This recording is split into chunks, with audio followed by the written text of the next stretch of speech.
মায়েরা বাহ্যিক জগৎ থেকে আমাদের দেহ জগতের কথা ভিলিয়ে নেন। চেয়ে দেখে একেবারে পূর্ব আকাশে পানি, আকাশে যেমন প্রতিদিন সূর্য উদয় হলো, আবার পশ্চিম আকাশের কোলে ঢলে পড়ল, ঢলে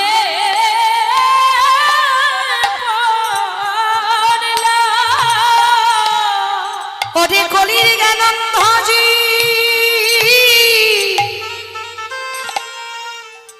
তোদের গোনা দিন যে ফুরাইয়ে এলো, চেয়ে দেখে তোদের আয়ু সূর্য ডুবব ডুবব ভাই।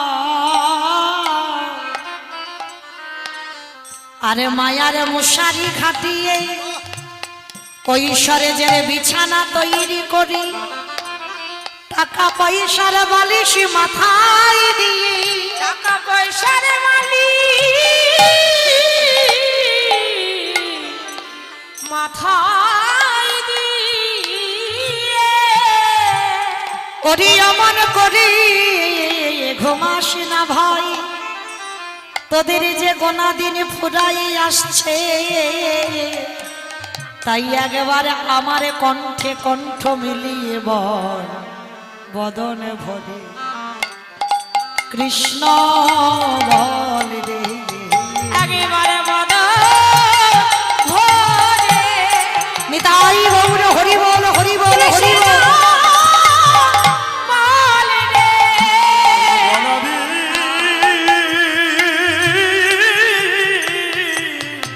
ফুরায়ে গেল তোরা বদন ভরে কৃষ্ণ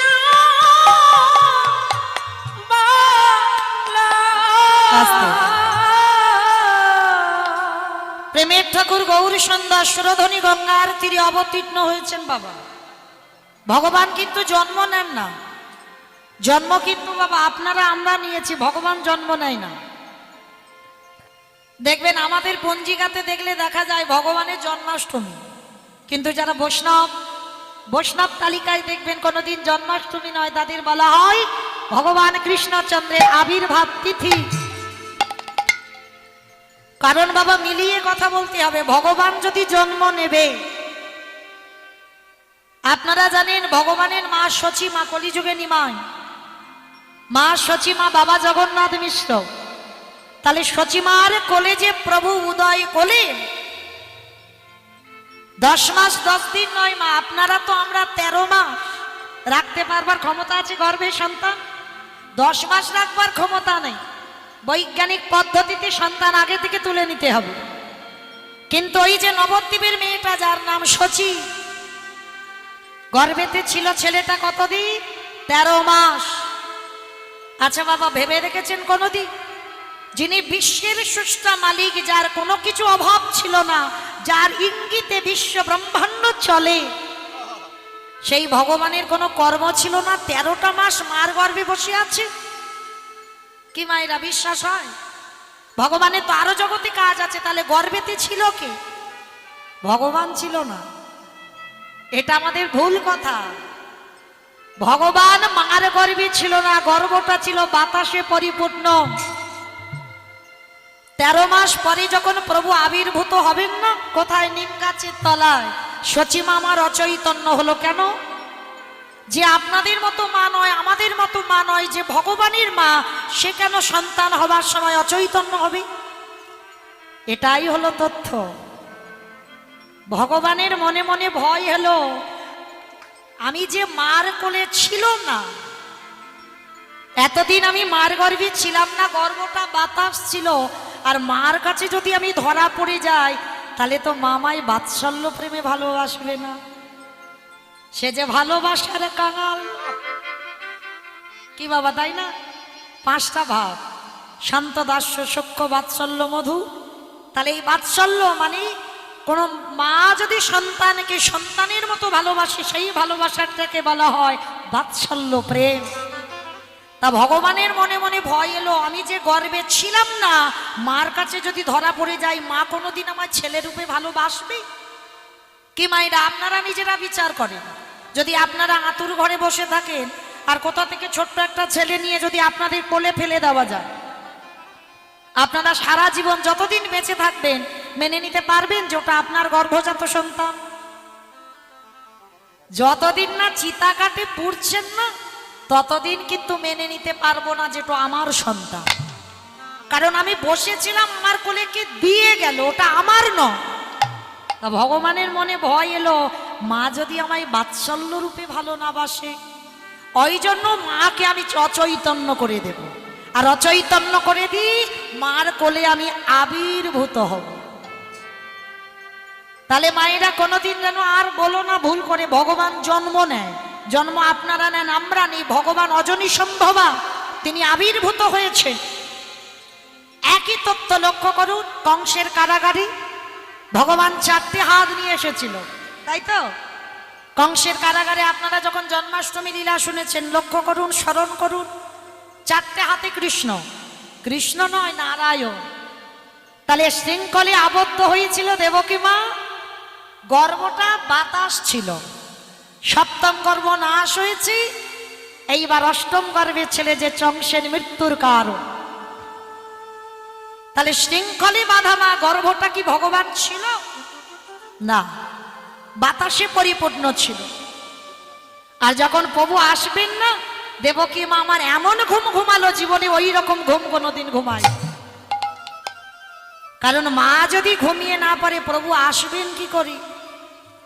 আর প্রভু 4টে হাত নিয়ে এসে বাবা বসুদেবকে বলল, বাবা আমাকে রেখে এসো নন্দালয়। কি মা মনে পড়ছে? সেই যে যমুনা পার হতে গেল, কিন্তু বাবা সেই যমুনা পার হতে গিয়ে আবার একটা ঘটনা ঘটলো। ভগবান যাবে না, একজনের কাছে বাধা আছে। কে গো? যমুনা। ওই যমুনাটাকে সেই যে বিরজা, গোলক বৃন্দাবনের কথা। বিরজাকে বলেছিল না, বিরজা আমি তোমার কথা রাখবো, তোমার কাছে আমি যাব। কবে? যেদিন কংসের কারাগারে আমি উদয় হব। বসুদেব মাথায় করে নিয়ে যাচ্ছি, আর যেতে যেতে বাবা যমুনা তুল্য উথল তরঙ্গ। কৃষ্ণ বসুদেবের পক্ষে ছিল। যমুনা বলল, বসুদেব বলো বলো তুমি তোমার প্রভুকে কেমন করে ধরে রাখবে? কি করলো বাবা? বক্ষে ছিল, যমুনা ছিল হাঁটু পর্যন্ত, যমুনা তরঙ্গ তুল্য, বক্ষ পর্যন্ত নেই। এবার কৃষ্ণ যাবে কোথায়? মাথার উপরে। যেই না মাথার উপরে উঠেছে, যমুনা তুলছে আস্তে আস্তে উথাল তরঙ্গ। যেই না উথল তরঙ্গ তুল্য, কৃষ্ণ মাথা হতে যমুনা ডুবে গেল। কৃষ্ণ ডুবে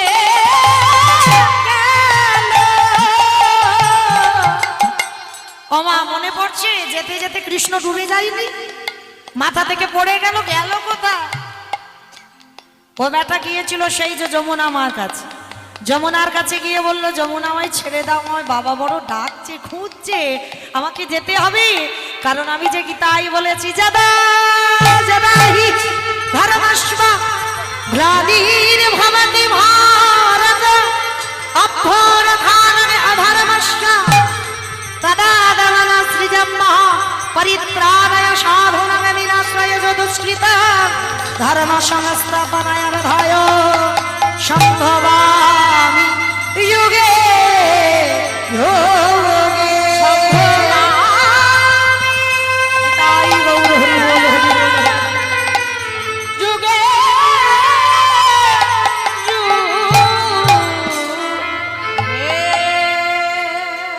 আমাকে যেতে হবে, যমুনা তুমি আমায় ছেড়ে দাও। বাবা যেই না বললো ছেড়ে দাও, বেশ ছাড়বে না তো? আমার এই 4টে হাতের মধ্যে 2টো হাত তোমার কাছে বন্ধক দিয়ে গেলাম।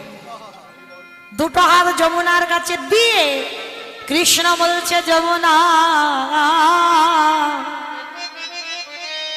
আজ তুমি আমায় একার দর্শন পেলে, তোমার যুগল চরণে দেখা হলো না। আমি তোমায় আশীর্বাদ করলাম, তোমার যমুনার তীরে যেদিন আমি ধেনু চড়িয়ে মুরলি বাদন করব, মুরলি বাদন করব, বেলি অবসান কালী আমারে আমার বিনোদিনী, আমার বিনোদিনী, ওই বিকিকিনির ছলা করে বিচিকিনির ছলা করে যেদিন তোমার যমুনার পারে এসে দাঁড়াবে, ডাকে দেবে মাঝি গো, একেবারে আমার এই দধি দুগ্ধ বিক্রি করার জন্য এই যমুনার ঘাটে থেকে মথুরায় পাঠিয়ে দাও, মথুরায় পাঠিয়ে ওগো যমুনা,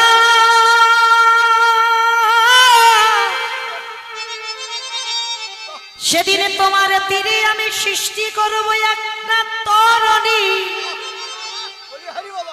যে তরণীতে করে মানুষ ইহ জগৎ হতে পর জগতে যায়, আর আমি ওই ঘাটের মাঝি হয়ে বসে থাকব। এই জগৎ সংসারে যে সর্বস্ব ত্যাগ করি, যে কাঙাল হয়ে এসে একেবারে বলবে কৃষ্ণ তোমার পোলাবে বলি,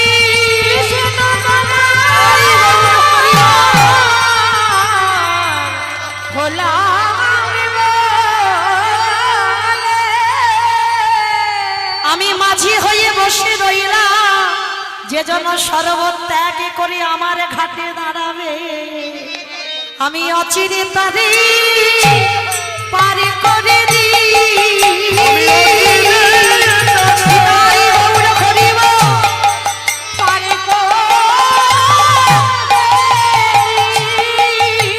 যে জন কৃষ্ণ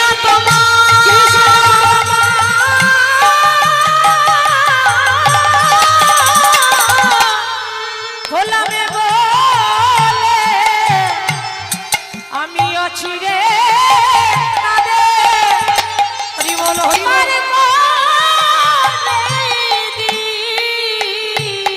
ও যমুনা, আমার বিনোদিনী আসবে, আরে তোমার বক্ষের উপরে আমি নৌকা বিলাসী করব। কি বাবা স্মরণ করুন সেই নৌকা বিলাস, যেদিন রাধারানী বিকিকিনির ছলা করে নৌকায় উঠল, এইবার গোবিন্দ কান্দারি হয়ে বাইছে, আরে যেই না নৌকা কান্দারি করে বয়ে যাইছে, আমার গোবিন্দ বলল যমুনা,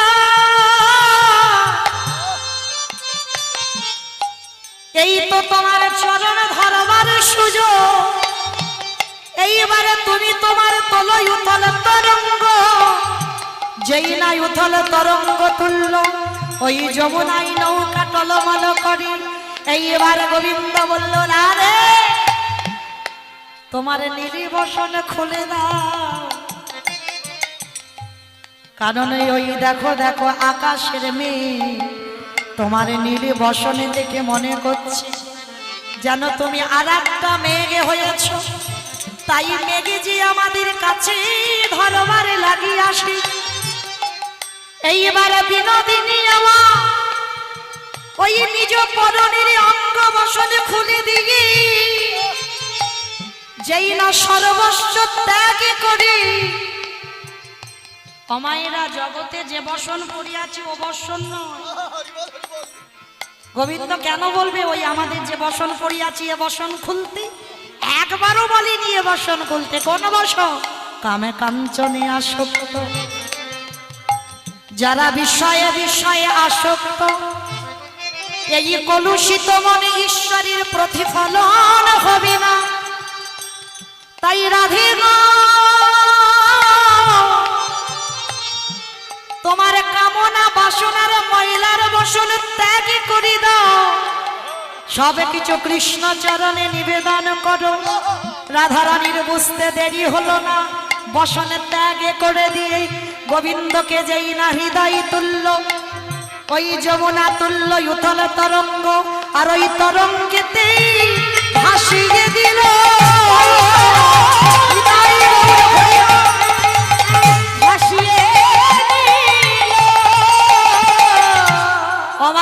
এইবার নৌকা ডুবে গেল, রাধা গোবিন্দ ডুবে গেল, আর আর এক ভক্তের মনোবাসনা পূর্ণ হলো, সেই যে শ্রী যমুনা।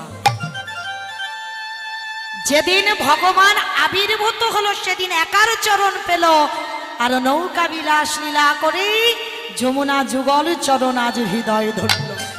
ওই যমুনার মনোবাসনা পূর্ণ কল,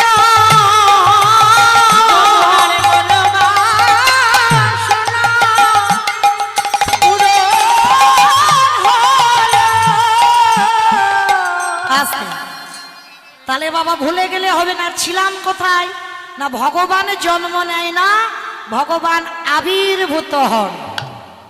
আর ভগবান আবির্ভূত হলেন, আর সেই সময়টা ওই নবদ্বীপের অবস্থাটা কেমন ছিল?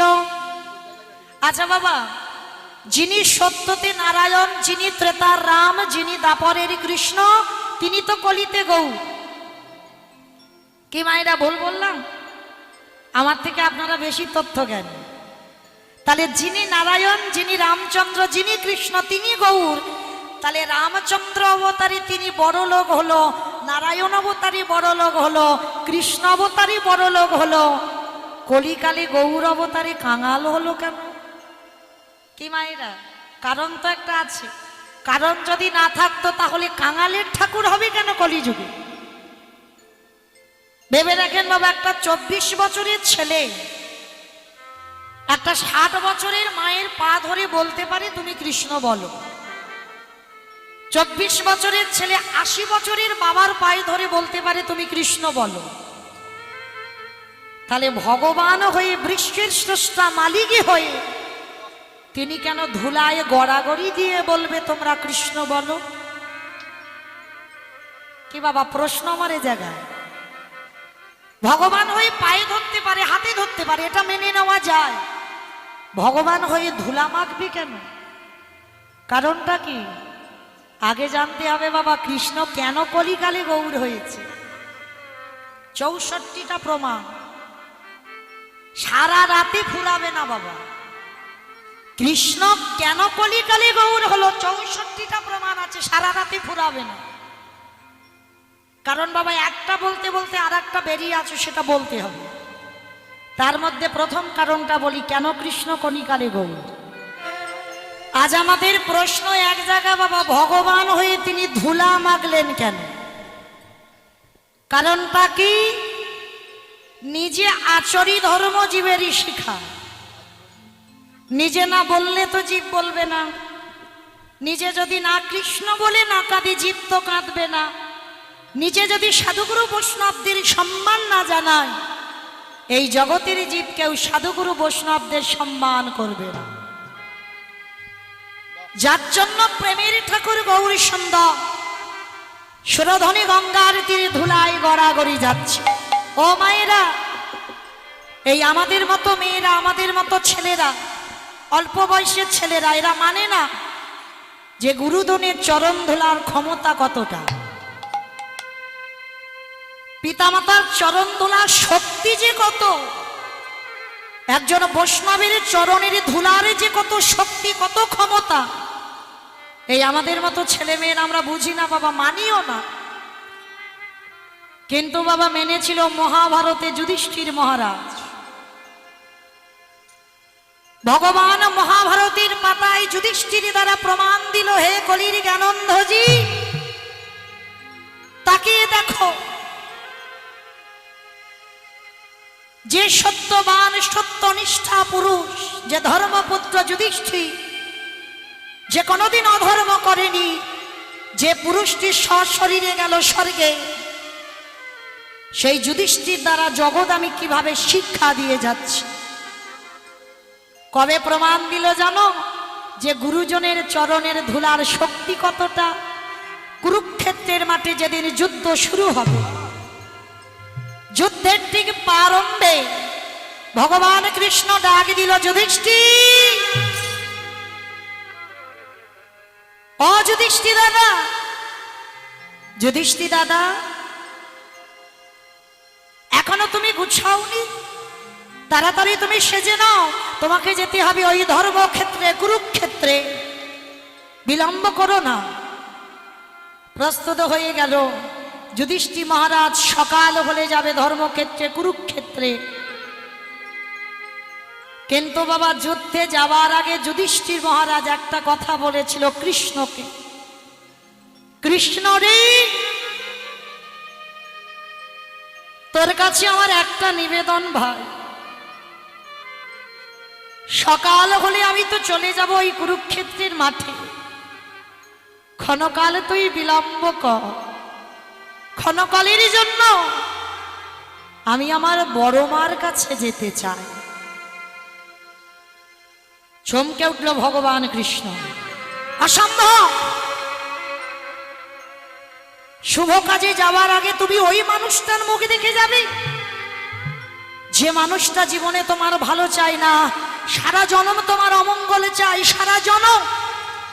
আর যুদ্ধে যাওয়ার আগে তুমি সেই মানুষটাকে দেখে যাবে? কেন তুমি তোমার বড় মার কাছে যেতে চাও? কৃষ্ণ রে বড় মার কাছে যাব তার একটাই কারণ, আমি রাতের অন্ধকারে গিয়ে বড় মার চরণের ধুলাটা আমি একটু মাথায় নিতে চাই।